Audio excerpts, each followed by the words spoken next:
ఒక్కొక్కడు భగవంతుడు ఒక్కొక్క సుకృతం పెడతాడండి. అంతఃకరణ కొంతమందికి ఉంటుందండి. వాళ్ళ పైకి ఏ విధంగానే ఉండనివ్వండి, కానీ లోపల అంతఃకరణ ఒకటి ఉంటుంది కదండి, అందులో కల్మషం లేకుండా ఉండడమే చూస్తాడు భగవంతుడు. అద్భుతం. పైకి వాళ్ళ వాళ్ళ వ్యక్తిగత విషయాలు అవన్నీ కరెక్ట్ తెలిసిందండి. కరెక్ట్. రెండింటిని ఒకే ఘాటను కట్టకూడదు, చేయలేమండి. చిన్న ఉదాహరణ చెప్పచ్చా? అయ్యో తప్పకుండా. ఉదాహరణ చూడండి, ఒక వ్యక్తి దగ్గరికి మనం వెళతాం, అతను మందు తీసుకుంటారు, కానీ మనతో ఏమీ మాట్లాడకుండా వెళ్ళిపోయి హాయిగా పడుకుని పోతారు. ఒక వ్యక్తి ఉంటాడు, ఏమీ తాగడు, కానీ నోటుకొచ్చిన అవాకులు చవాకులు పేరుతారు. ఇద్దరులో ఎవరు ఉత్తములు చెప్పండి? మొదటివాడే ఉత్తమం కదా. అలాగే మనిషి చెడ్డవాడు అయితే ఉండొచ్చేమో, కానీ మనసు మంచిదే ఉండొచ్చుగా, అది చూస్తాడు భగవంతుడు. కరెక్ట్. కాబట్టి వాళ్ళ వ్యక్తిగతంగా వాళ్ళు ఎలాగైనా ఉండనే ఉండాలి, వాళ్ళ వ్యక్తిగత విషయం. కానీ భగవంతుడి దగ్గరికి వచ్చినప్పుడు వాళ్ళు చేయవలసినటువంటి ఆరాధన భగవంతుడు మెచ్చుకునే విధంగా, భక్తులు మనసు నొచ్చుకోకుండా ఉండగలిగినప్పుడు అంతా అంగీకారమే. నిజం. ఇది నా అభిప్రాయం మాత్రమే. True true true. మీరు చెప్పింది 100% సత్యం, అంతే, నో డౌట్. మనసు ప్రధానం అండి. అవును, మనసు ప్రధానం. కమింగ్ వీడియోస్లో అయితే పోలీస్ డ్రెస్ వేస్తారు, ఖచ్చితంగా వేసేస్తానండి, ఇంకా తిప్పేస్తాను, సమస్య లేదు, సమస్య లేదు. బాలీవుడ్గా ఒక మోడర్న్గా కూడా తయారనుకుంటున్నాను. మీకేంటి, మీకు అన్నీ సూట్ అవుతున్నాయి. మీకు సడన్గా చూసి విక్రమ్ అనుకున్నాను నేను. ఒక రోజు నేను విక్రమ్ గారు కొంచెం ఒళ్ళు చేశారా అనుకున్నాను నేను. తీరా చూస్తే పైన పడని సంబంధించి విక్రమ్ గారు కాదా అనుకున్నాను. ఆ తర్వాత ఇంకా ఆశ్చర్యం, జిమ్ లో వీడియోలు చూసి మామూలు ఆశ్చర్యం కాదు, అద్భుతం అండి నిజంగా. అది కూడా నేను ఎందుకు పెట్టానంటే, వ్యాయామం కూడా ఎందుకు పెట్టానంటే, శుభ్రమైనటువంటి శుద్ధ శాకాహారంలో కూడా శరీరాన్ని ఈ విధంగా తీర్చిదిద్దుకునేటటువంటి అవకాశం ఉంది. తీర్చిదిద్దుకోండి. ఏదో ఒక వ్యాయామం ఉండాలండి, యోగా అయినా ఉండాలి, నడకైనా ఉండాలి, పరుగైనా ఉండాలి, లేకపోతే ఇలాంటి జిమ్ ఏదైనా ఉండాలి. ఏదో ఒక వ్యాయామం శరీరానికి అవసరం అండి. లేకపోతే ఏమొస్తుంటేనో బద్ధకం అనేది ఒకటి వస్తుంది అనమాట. జాడ్యం రాకూడదండి. శరీరానికి జాడ్యం అనేది పెద్ద దౌర్భాగ్యం అనమాట. ఆ జాడ్యం రానివ్వకూడదు. నాకు వ్యాయామం అంటే పిచ్చి అనే చెప్పాలి. నేను సాయంత్రం ఏంటంటే జిమ్కి వెళ్ళిపోతా, పగలన్నీ పనులు చేసేసుకుంటాను, నా వల్లనే చూసేసుకుంటాను. ఇంకా సాయంత్రం వెళ్ళిపోయిందంటే జిమ్కి వెళ్ళిపోతా. సూపర్. ఇప్పుడు ఇంతకీ మీ మనసుకు నచ్చిన ఏదైతే కథలు అన్నారో అవి షార్ట్ వీడియోస్లా రీల్స్లా చేద్దామనా, లేకపోతే యూట్యూబ్లో ఒక చిన్న చిన్న కథల్లాగా చేద్దామని అనుకున్నారా? అది ఆ రెండు విధాలుగా తటపటాయిస్తున్నాను. అది ఏం చేస్తే బాగుంటుందనే అంశానికి ఇంకా నేను పూర్తి నిర్ణయానికి రాలేదు. కానీ అందరికీ ఇది సునాయాసంగా చేరాలి దాని గురించి ఇంకా ఆలోచిస్తున్నాను. కొంతమంది అంటే అంటే ఏదైనా మనం నలుగురిని కనుక్కొని చేస్తాం కదండి. ఒక్కొక్కరు ఇది షార్ట్ ఫిల్మ్ అయితే బాగుంటుందేమో ఒకసారి ఆలోచించండి అనేవాళ్ళు ఉన్నారు, వెబ్ సిరీస్ అయితే బాగుంటుందేమో ఆలోచించండి అనేవాళ్ళు ఉన్నారు, లేదు దీన్నే ఒక చిన్న లఘు చిత్రంగా తీసేస్తే బాగుంటుందేమో సో చూడండి అనేవాళ్ళు ఉన్నారు. నేను రాసిన కథను బట్టి, అందులో ఉండే అంశాన్ని బట్టి ఇది ఏం చేస్తే బాగుంటుంది అనేది మీరు కూడా నిర్ణయిద్దరు. కానీ అయ్యో తప్పకుండా, భలేవారే. కానీ చాలా వరకు ఇతర కుల మతాల సంగతి పక్కన పెడితే, ఎస్పెషల్లీ బ్రాహ్మణుల్లోనే చదువు బాగా చదువుకున్నా కూడా అంటే కొంత వ్యతిరేకత ఎందుకు వచ్చింది అనేది నాకు అర్థం కాలేదు. ఏంటంటే ఈ అపరకర్మలు, తల్లిదండ్రులు పెద్దవాళ్ళు పోయిన తర్వాత వాళ్ళకి చేసే అపరకర్మలు, చేస్తే ఏమిటి, చేయకపోతే ఏమిటి, చేయకపోతే ఏమవుతుందిలే అనేది, ఇదేదో మూఢనమ్మకంగా వస్తుంది ఇలా చేయడం, మరి మిగతా వాళ్ళలో లేదు కదా, ఇది మనకు మాత్రమే ఎందుకుంది, ఇలాంటి చాలా వాదనలు ఉన్నాయి. మీరు అదే వృత్తిలో ఉన్నారు కాబట్టి నేను అడుగుతున్నాను, నిజంగా అసలు ఆత్మ అనేది ఒకటి ఉంది, దానికి ఒక తర్పణం అనేది ఒకటి ఉంది, ఇన్ని రోజుల తర్వాత అది మళ్ళీ ఆ కాకి రావడం కానీ, ఆ ముద్ద ఎంగిలి చేసి వెళ్ళడం కానీ, ఇవన్నీ ఏమిటి అసలు మీకు తెలిసినంత వరకు ఏం చెప్తారు? ఇవేంటంటే పూర్వం నుంచి కూడా మన పెద్దవాళ్ళు ఇటువంటి విధానాలు ఉన్నాయి. గరుడ పురాణ ఆధారంగా మనకు అష్టాదశ పురాణాల్లో గరుడ పురాణం ఒకటి. ఈ గరుడ పురాణ ఆధారం ప్రకారం పురాణాలు ఎప్పుడు కూడా వాస్తవాలే కదండి మనకి చెప్తాయి. 100% అండి, సైంటిఫిక్ గా అడుగుతున్నాం కదా. ట్రూ. కానీ మన దౌర్భాగ్యం ఏంటంటే అన్ని పురాణాలు ఇంట్లో ఉంచుకుంటారు, కానీ అష్టాదశ పురాణాల్లో అతి ముఖ్యమైనటువంటి గరుడ పురాణాన్ని ఇంట్లో ఉంచుకోరు. భయం. దానివల్ల మనకు అవగాహన లేకుండా పోయిందండి. గరుడ పురాణం ఎందుకు ఉంచుకోకూడదండి?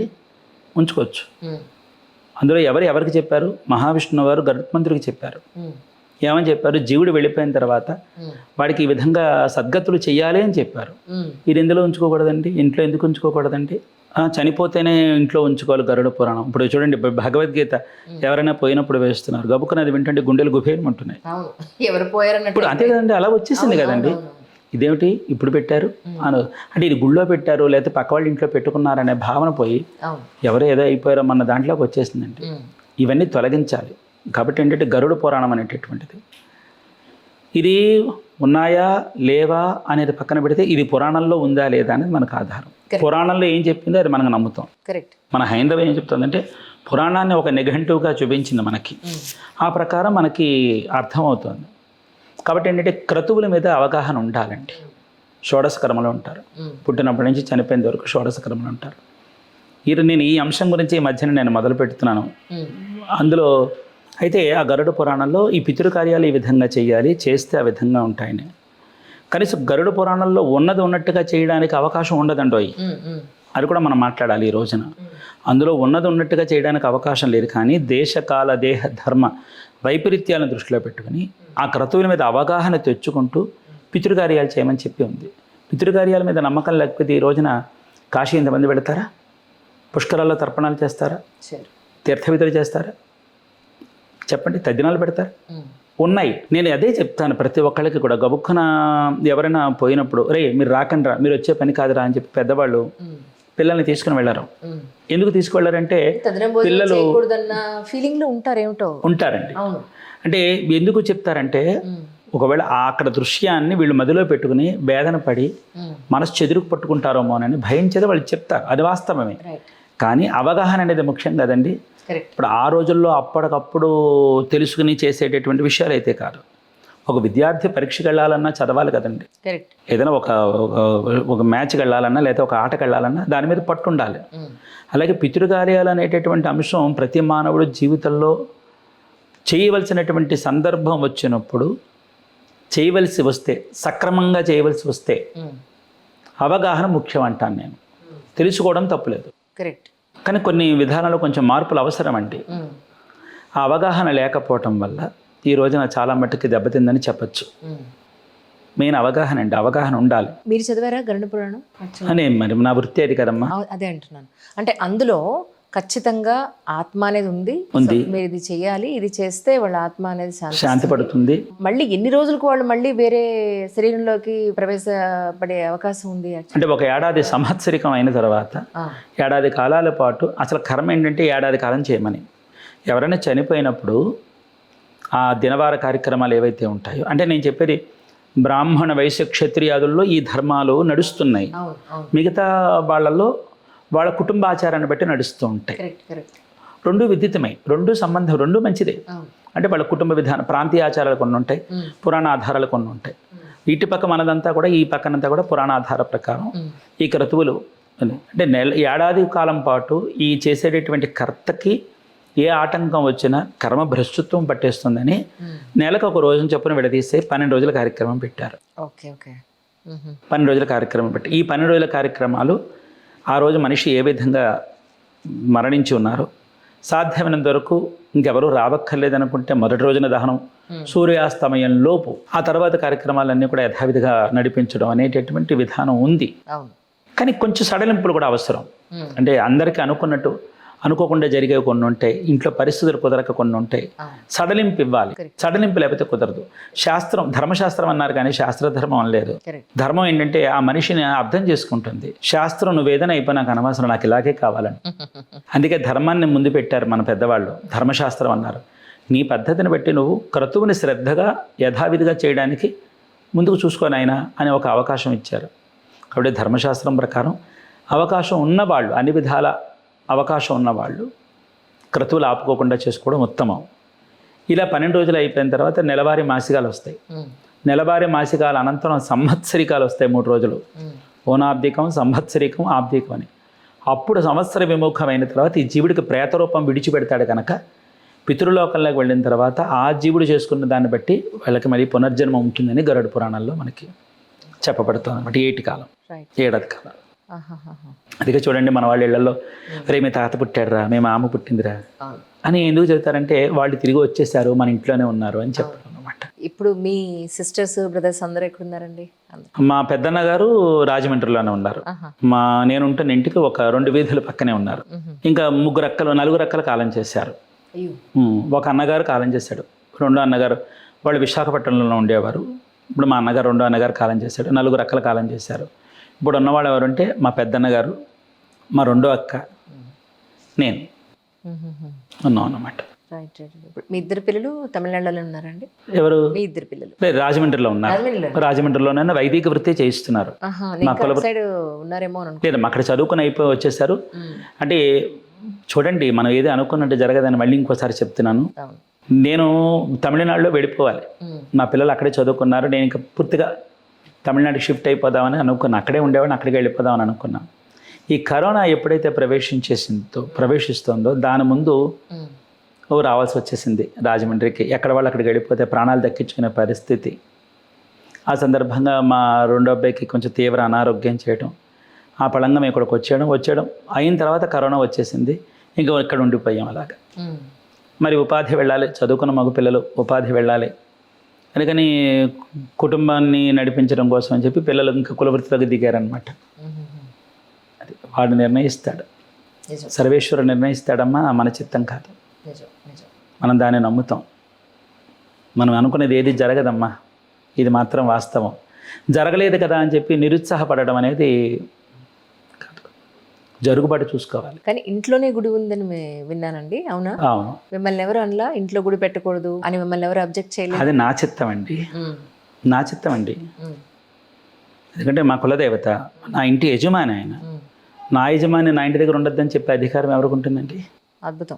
నువ్వైతే పూజా మందిరం చిన్నది కట్టుకున్నావు, నేను పూజా మందిరం పెద్దది పెట్టుకున్నాను కదండి. కరెక్ట్. కానీ భగవంతుడి దేవాలండి, మా చుట్టుపక్కల ఎవ్వరూ నన్ను అడ్డుపడలేదండి. అందరూ ప్రోత్సహించిన వాళ్ళే. నేను చేసే ఆరాధనలకి అందరూ వచ్చారు లేదనుకోకూడదండి. అందరూ వచ్చేవారు, అందరూ సమ్మతించేవారు, ప్రతి ఉత్సవాన్ని అందరూ కూడా ఆస్వాదించేవారు. చాలా అది నేను చేసుకున్న పుణ్యం. మా రాజమండ్రికి నేను ఎంతో రుణపడి ఉన్నాను. ఇంకా చెయ్యాలండి, నాకు ఇంకా ఉన్నాయండి. ఎందుకంటే ఒక 2 ఉండాలండి, అంగబలం ఉండాలి, అర్ధబలం ఉండాలండి. ఈ రెండిట్లో ఏది లేకపోయినా చేయలేమండి కదండి. అంగబలం ఉండాలి, అర్ధబలం ఉండాలి.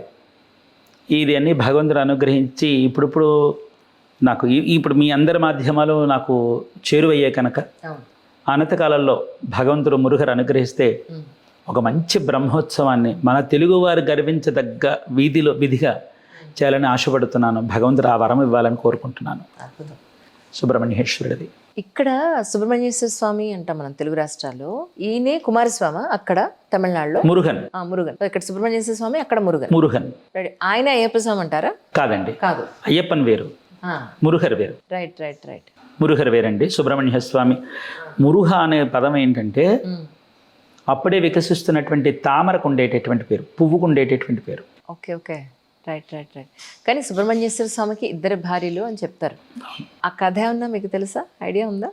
నిన్న స్కందగిరి టెంపుల్కి వెళ్ళాను, నేను ఫంక్షన్కి వెళ్ళాను. సూర్యకాంతం గారి, మన నటి సూర్యకాంతం గారి మునుమనబడిది ఉపనయనం. నేను అక్కడికి వెళ్ళాను. అక్కడికి వెళ్ళినప్పుడు ఆ సందర్భంగా స్వామి గురించి ఉపన్యాసం చెప్పమని ఆయన చెప్తున్నప్పుడు నేను ఇదే ప్రస్తావించాను.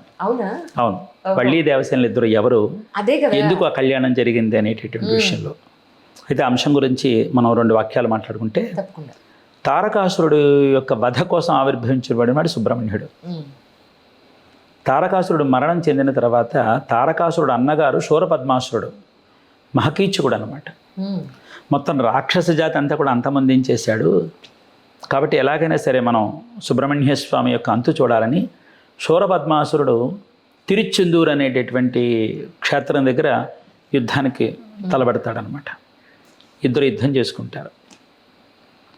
ఆ యుద్ధం చేసుకునేటప్పుడు శూరపద్మాసురుడు ఒక చెట్టు త్వరలోకి వెళ్ళిపోతాడు అనమాట. స్వామివారు శూలాన్ని వేస్తాడు, శూరపద్మాసురుడు 2గా విడిపోతాడు. శూరపద్మాసురుడు చనిపోవడానికి ముందు సుబ్రహ్మణ్యుడు ఒక వరం అడుగుతాడు. గృహ, నేను ఇన్ని రోజుల పాటు నీతో యుద్ధం చేస్తున్నానే కానీ మనసులో బాధగా ఉంది. ముక్కుపచ్చలారని బిడ్డవి, నా వల్ల నీకు ఒళ్ళంతా దెబ్బలు తగిలే, కానీ ఎక్కడే నీలో అలుపు లేదు. కానీ నాకు ఒక వరం ప్రసాదించు, నేను చనిపోయిన తర్వాత నా శరీరాన్ని నీ సేవకు నియోగించుకో అన్నాడు శూరపద్మాసురుడు. వరాలు ఇవ్వడంలో సుబ్రహ్మణ్యుడు దిట్టండి. కానీ అడిగిందల్లా ఇస్తాడు, కానీ అడిగినప్పుడల్లా ఇవ్వడు. చూసా, అదొక మిలిక. అడిగిందల్లా ఇస్తాడు, కానీ అడిగినప్పుడల్లా ఇవ్వడండి. అది సుబ్రహ్మణ్యుడు. అది ఎందుకో తర్వాత చెప్తా. ఒక శరీర భాగం నెమలి, ఒక శరీర భాగం కోడి. ఇంకోసారి బాగా కోడి పుంజు. ఆహా. స్వామి పడుకున్నప్పుడు, నాయన అలిసిపోయి పడుకున్నావు కదా, లే తెల్లవారింది, నీ భక్తులు వస్తున్నారు అని సేవలో భాగంగా కోడి పుంజ ఆయన లేపుతాడు. అందుకే తమిళ్లో దానికి సేవల్ అని పేరు. సేవల్. ఓకే. రెండు, ఇది మయిల్ అనమాట. నెమలికి మయిల్ అని పేరు. ఓకే. నెమలి. ఈ 2 వాహనాలతో స్వామికి సేవ చేసుకుంటున్నాడు ఆయన. ఓకే. ఓకే. అయితే ఒకానొక సందర్భంలో ఈ సూరపద్మాసుర వధ అన్నీ అయిపోయాయి. కైలాసానికి జై జయ ధ్వనులతో కైలాసానికి తీసుకెడుతున్నాడు సుబ్రహ్మణ్యేశ్వరుణ్ణి. దేవతలందరూ కలిసి. విష్ణుమూర్తి కూడా ఆ పసివాడిని చూడాలనిపించింది. చక్కగా సంతోషంగా వచ్చి సుబ్రహ్మణ్య స్వామిని చూస్తారు. వేరు పెరుమాడు విష్ణు మహావిష్ణువు. ఆనంద భాష్పాలు వస్తాయి చూడండి మనకి. ఏదైనా మనకి మనసుకి హత్తుకునేది ఏమైనా ఉంటే మనకి తెలియకుండా ఆనంద భాష్పాలు వస్తాయి కదా. అబ్బాయి ఎంత బాగున్నాడు బిడ్డ, పసివాడు, ఇంత చూడచక్కని స్వరూపం, ఈశ్వరుడికి కుమారుడిగా లభించాడు. ఇలాంటి ధైర్య పరాక్రమశాలి, బుద్ధిశాలి నా కడుపున పుడితే ఎంత బాగున్నావు. కనీసం ఆడపిల్లలున్నా కన్యాదానం చేసుకుని అల్లుడిని చేసుకునేవాడిని కదా, నాకు మారుకొడుకు అయ్యేవాడు కదా అని అనుకుంటుంటే దేవతలు కదండి సంకల్ప బలం. ఆనంద భాష్పాల్లోంచి 2 ఆనంద భాష్పపు బిందువులు నేలమపడ్డాయి. ఈ కంటి నుంచి వచ్చినటువంటి ధార ఆనందధార, ఈ కంటి నుంచి వచ్చిన ధార అమృతధార. అమృతధారలోంచి వచ్చిన చుక్క అమృతవల్లి అనే పేరుతో, ఆనందధారలోంచి వచ్చినటువంటి చుక్కలో ఆనందవల్లి అనేటటువంటి పేరుతో ఈ 2 కన్యామణులు వచ్చారు. నాన్నగారు నమస్కారం, మా పుట్టుకి కారణం ఏమిటని అడిగారు. అదిగో అటు చూడండి, సుబ్రహ్మణ్యేశ్వరుడు జగద్రక్షకుడు. నేను ఆయన్ని చూస్తూ ఈ ఆనంద భాష్పాలు రాల్చాను. అందువల్ల మీరు ఆవిర్భవించబడ్డారు కనుక మీరు వారికి కైంకర్యం అవుతారు. ఆయనకే కదా సొంతం, ఆయన వల్ల వచ్చేవి. ఎవరి వల్ల నువ్వు ఆవిర్భవించబడ్డావు, నువ్వు అక్కడికి వెళ్ళినప్పుడు ఈ ఆనంద భాష్పాలు అక్కడ అందుతాయి. కానీ లోక కళ్యాణం కోసం కాస్త కథాంశం నడవాలి. ఆయన కళ్యాణం చేయాలంటే సామాన్య విషయం కాదు. నువ్వు 36,000 సంవత్సరాల పాటు తపస్సు చేయాలి. కాబట్టి నువ్వు ఇంద్రుడి దగ్గరికి పెంపకానికి వెళ్ళిపో అని చెప్పి ఇంద్రుడి దగ్గరికి పంపించేస్తారు ఈ అమృతవల్లిని. ఈ ఆనందవల్లి అనేటటువంటి అమ్మాయిని నువ్వు భూలోకంలో నంబిరాజు అని పిలువబడేటటువంటి కోయవారి సామ్రాజ్యంలో యువరాణిగా పుడతావు. అక్కడ సుందరవల్లి అని పేరు తెచ్చుకుంటావు. అక్కడ నువ్వు వెళితే నిన్ను ఆయన వరించుకుని వస్తాడు పెళ్ళికి అన్నాడు. ఈ విధంగా ఇద్దరు పెంపకానికి వెళ్ళిపోయారు. ఈ అమృతవల్లి ఇంద్రుడి దగ్గరికి వెళ్ళగానే దేవసేన అయింది. ఆ దేవసేన అమ్మవారిని బాధ్యతలన్నీ వహించి ఆవిడ పట్ల ఏ లోపం లేకుండా చూసిన వాళ్ళు ఎవరంటే ఐరావతం అనమాట. ఆ ఐరావతాన్ని ఎక్కి ఈవిడ ఆడుకునేది. దేవతలందరూ కలిసి మరి యువరాణి కదా, రండి రండి వెనకాల రండి అనేది. దేవతలందరూ తన వెనకాల సైన్యమే వచ్చారు కనుక ఈవిడికి దేవసేన అని పేరు వచ్చింది. అర్థమవుతుంది విషయం. ఆ విధంగా